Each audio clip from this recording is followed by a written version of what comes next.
Assalamualaikum. My name is Saima Fazal, Class 10 Federal Board, and subject is Computer Science. Lecture number 5. Bismillahirrahmanirrahim. Topic is control structure. First, we know about what is the concept of control structures. Control structure means block of codes, instructions plus statements. What is control structures? Everybody makes decisions in their daily life. Computer programmers also have to make decisions and perform some operations and particular tasks depending on the user input to the programs to implement decisions.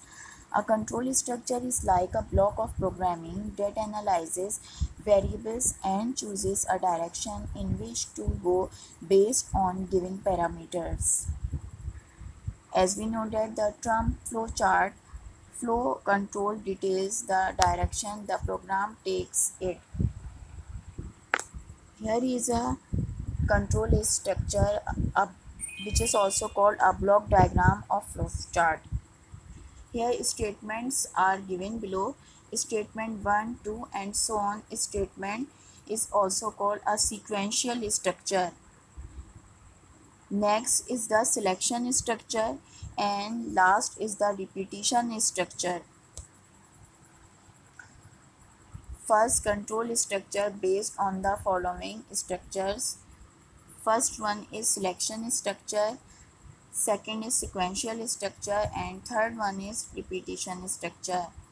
Selection means how to select a structure. In a selection structure, a question is asked and depending on the answer, the program takes one of two courses of action after which of the program movement as given in the following block diagram. Sequential structure, as the structure shows that the sequence directs the computer to process the program instructions one after another in the order listed in the program. The last is repetition structure and also called the do-while control structure. In this type of structure, computer directs or repeat one or more instructions. Some condition is met, also called a loop or iteration. Here consider a flowchart. First we consider a condition, and when the condition is true, then the action is applied on that flow structure.